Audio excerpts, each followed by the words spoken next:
E se tudo o que você lembra for mentira, e se os momentos que você valoriza, os eventos dos quais se arrepende, as pessoas que ama não estiverem armazenados em sua mente como realmente aconteceram, mas como ilusões instáveis e frágeis moldadas pelo tempo, emoção e imaginação? Se a memória é a ponte entre nosso passado e nosso presente, o que acontece quando essa ponte é construída em terreno instável? Pensamos na memória como uma gravação, um arquivo imutável, onde a verdade de nossas vidas é guardada com segurança. Mas a verdade é mais estranha e talvez mais inquietante. A neurociência nos diz que toda vez que lembramos de uma memória, não estamos simplesmente repetindo-a, estamos reconstruindo-a. E no processo, podemos estar mudando sutil ou dramaticamente sem nem perceber. Isso significa que nossas lembranças mais queridas, aquelas que definem quem pensamos que somos, podem ser versões distorcidas da realidade. Às vezes, eles podem até ser totalmente falsos. E se isso é verdade, o que significa para nossa identidade, nossos relacionamentos, nossa compreensão do mundo? Imagine um copo de água colocado ao ar livre. Com o tempo, poeira, partículas e impurezas sutis mudam sua clareza. Você ainda pode chamá-lo o mesmo copo de água, mas é o que acontece com a memória. Não é estático, é viver, respirar, evoluir. Às vezes, ela desaparece porque os detalhes se dissolvem na névoa do tempo. Outras vezes muda porque as emoções alegria, raiva, tristeza remodelam a história que contamos a nós mesmos sobre o que aconteceu. A memória não é uma câmera, é um pintor, e às vezes o pintor toma liberdades artísticas. A psicologia moderna mostra que as memórias podem ser plantadas, alteradas ou mesmo fabricadas inteiramente. Em experimentos, pesquisadores convenceram as pessoas de que tiveram experiências que nunca aconteceram e os sujeitos as relembraram em detalhes vívidos e emocionais. Isso não é apenas uma curiosidade.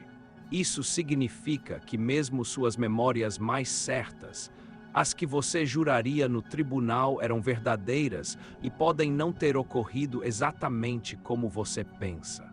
E aqui está o mistério mais profundo.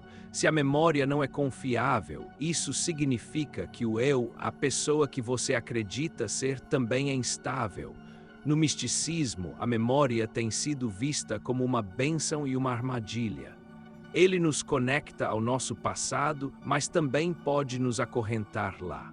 Algumas tradições espirituais ensinam que se apegar à memória é como tentar viver no pôr do sol de ontem, lindo, sim, mas se foi. Eles nos lembram que nossa verdadeira essência não está nas histórias que lembramos, mas na consciência que existe aqui e agora.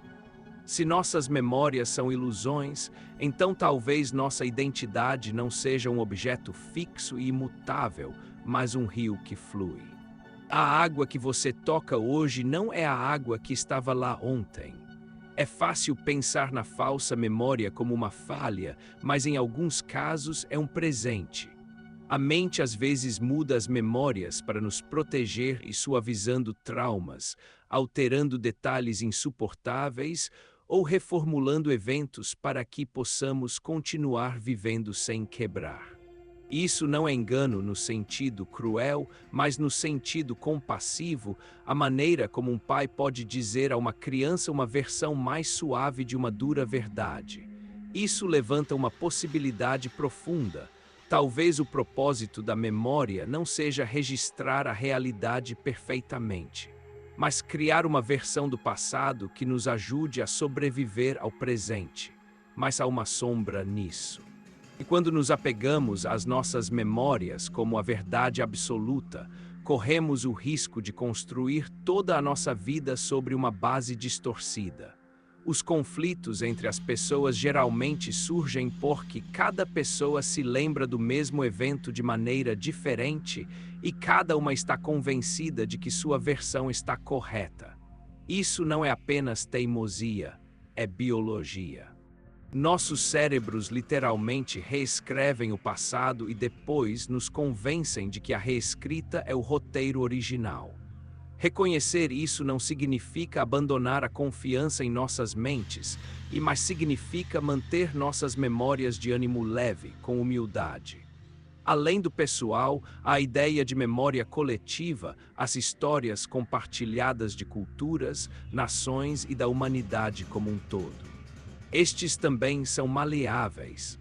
A história é muitas vezes reescrita por aqueles que detêm o poder, remodelando o passado coletivo para controlar o futuro coletivo. Assim como a memória pessoal molda nossa identidade, a memória coletiva molda a identidade das civilizações. E assim como acontece com a memória pessoal, pode ser mais mito do que fato.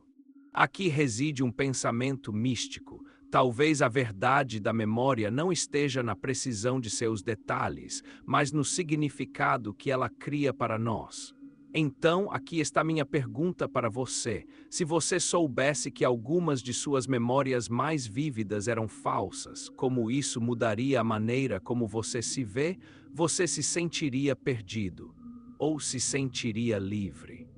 E o mais importante, você prefere saber a verdade, mesmo que ela tenha destruído a história de quem você pensa que é? Compartilhe suas reflexões nos comentários. Conte-me sobre um momento em que você percebeu que uma memória em que confiava estava errada e o que essa revelação lhe ensinou. No final, talvez a memória não seja um registro perfeito, mas uma história viva que contamos a nós mesmos. E talvez o objetivo não seja se apegar à história como verdade imutável, mas reconhecê-la pelo que ela é, uma lente, não um espelho. O passado pode ser fluido, mas o presente é real. Neste momento, nesta respiração, você é mais do que a soma de suas memórias. Você é a própria consciência vasta, livre e capaz de enxergar além das ilusões da mente. Então a memória é verdade, ou um truque. Talvez sejam os dois. Mas aqui está a verdadeira magia. Você não é suas memórias. Você é o contador de histórias. E você tem o poder de escolher o significado que eles detêm. Assine minha newsletter se quiser continuar explorando os mistérios da mente e da realidade. Juntos trilharemos o caminho onde a ciência encontra o espírito, não para escapar das ilusões, mas para ver através delas e encontrar a verdade que espera além.